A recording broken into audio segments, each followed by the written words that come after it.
இன்றே டவுன்லோட் செய்து உங்கள் ஃபேவரட் ஷோக்களை என்ஜாய் பண்ணுங்க. வீடு அரண்மனை மாதிரி இருந்து என்ன பிரயோஜனம்? சேர்ந்தாப்புல ஒரு 4 ரீல்ஸ் பார்க்க முடியல. டவரும் கிடைக்கல, ஒன்னும் கிடைக்கல.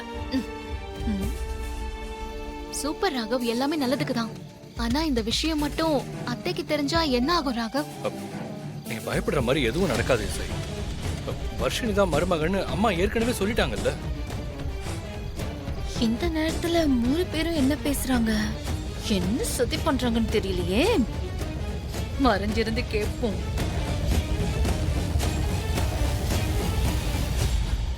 அதுவும் இல்லாம ஸ்ரீஜாவை எப்படி ரியாக்ட் பண்ண வைக்கணும்னு நினைச்சோமோ அதையும் நம்ம கிளீனா பண்ணிட்டோம்.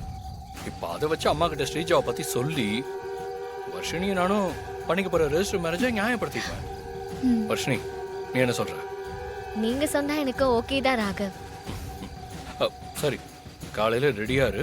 உனக்கு எனக்கும் கல்யாணம். முறைப்படி நம்ம ரெஜிஸ்டர் மேரேஜ் பண்ணிக்க போறோம். ரெஜிஸ்டர் மேரேஜ் பண்ண போறாங்களா? கடவுளே, இசை உள்ள வந்து ஆடுற ஆட்டத்தை தாங்க முடியல. இதுல இவ்வளவு இங்க வந்தா அவ்வளவுதான். ஐயோ ஸ்ரீஜா,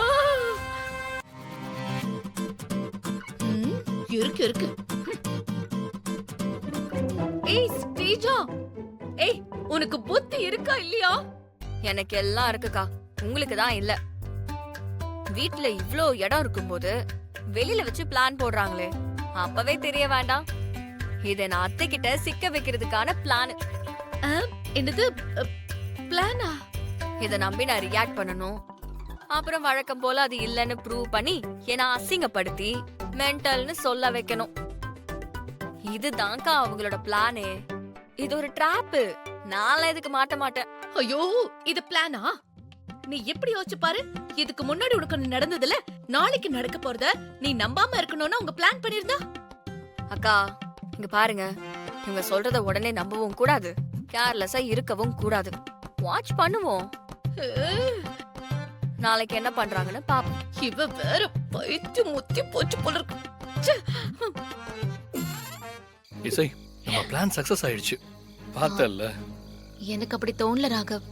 அவளுக்கு நம்ம மேல நம்பிக்கையே இல்ல. எப்படியும் நாளைக்கு அவ எந்த பிரச்சனையும் பண்ண மாட்டா. ஸ்ரீஜா சும்மா இருந்தாலும் எங்க அத்தை அவளை சும்மா இருக்க விட மாட்டாங்க. சரி, நீ எதையும் நினைக்காத. நாளைக்கு நம்ம போட்ட பிளான் படி எல்லாம் நடக்கும். ஓகே?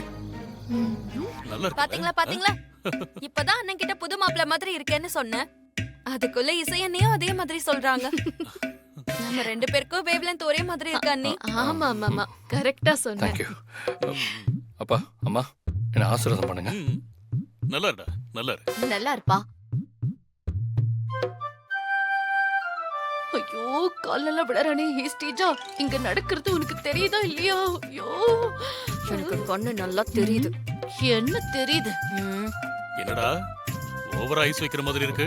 ஐயோ, அப்படிலாம் ஒண்ணும் இல்லப்பா. என் ஃப்ரெண்டு அப்பா அம்மாவுக்கு தெரியாம கல்யாணம் பண்ணிக்கிறான். அதான் உங்களோட ஆசீர்வாதமும் இருந்தா நல்லா இருக்கும்ல, அதுக்காகத்தான். ராகவ், நீ எது செஞ்சாலும் சரியாதான் செய்வேன்.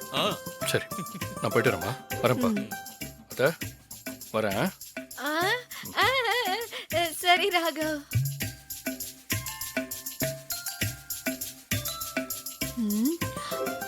ஸ்ரீஜா, அவன் கல்யாணத்துக்கு அண்ணா அண்ணி கால்ல விழுந்து ஆசீர்வாதம் வாங்குற அளவுக்கு வந்திருக்கான்.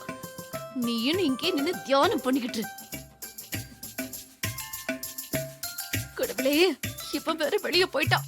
இன்னும் கொஞ்ச நேரத்துல வெளியில இருந்து அலாரம் குருவி அத்தை அத்தைன்னு வர போறா. கிளம்பி வந்து நான் கோயிலுக்கு போறேன்னு சொல்லுவா.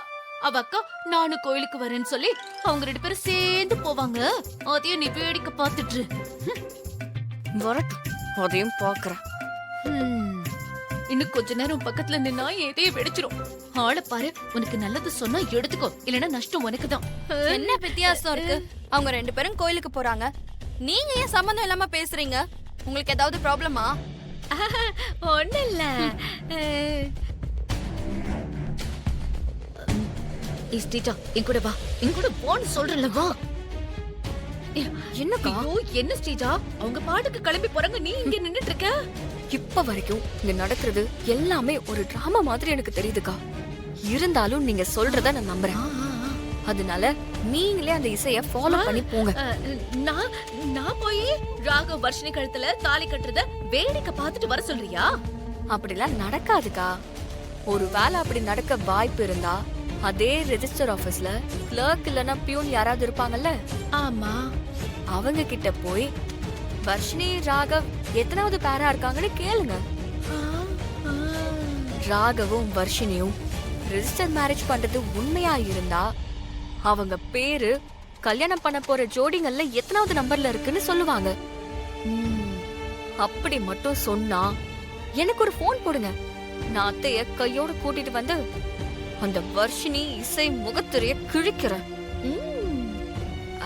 இல்ல இதெல்லாம் டிராமான்னு தெரிஞ்சா ரெஜிஸ்டர் ஆபீஸ் பக்கத்திலேயே பொரி விப்பாங்க, வாங்கி சாப்பிட்டுட்டு வாங்க.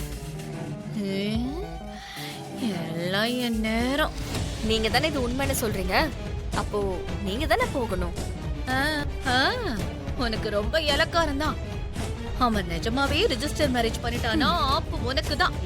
ஆனா நீ என்னமோ ரொம்ப ரிலாக்ஸா பேசுற. சரி சரி. சீக்கிரம் போங்க, சீக்கிரம் போங்க. ஆ.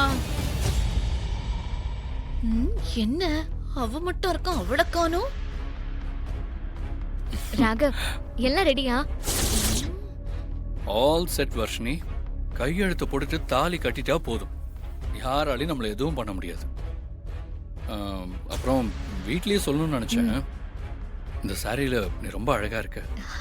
தேங்க்யூ ராகவ்.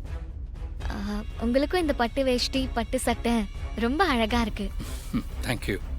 இதுங்களுக்கு ரொம்ப முக்கியம். அவன் சேலம் நல்லா இருக்குன்னு சொல்றான், இவ வேட்டி நல்லா இருக்குன்னு சொல்றான். இதெல்லாம் பார்க்க கன்றாவியா இருக்கு. இதுல தம் பெத்த புள்ளைய பத்தி பெருமை வேற சுபத்ராக்கு.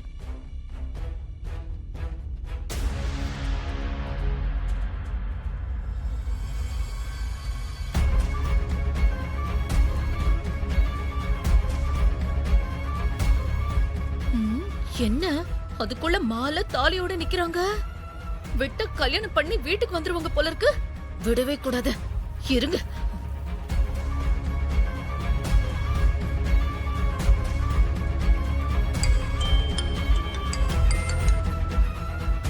சொல்லுங்கக்கா. ஹேய், நான் சந்தேகப்பட்ட மாதிரியே வர்ஷினியும் ராகவும் கல்யாணம் பண்ணிக்க போறாங்க. அத்த ரொம்ப சாரி, எனக்கு ஸ்ட்ரெஸ் எல்லாம் இல்ல. ஆனா நான் சொல்ல போற விஷயத்த கேட்டா உங்களுக்கு தான் ஸ்ட்ரெஸ் ஆகும். நீ சொல்ல வந்த விஷயத்த முதல்ல சொல்லு.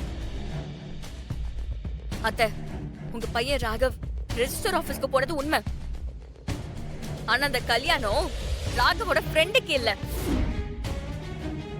ராகவுக்கும் வர்ஷினிக்கும் தான்.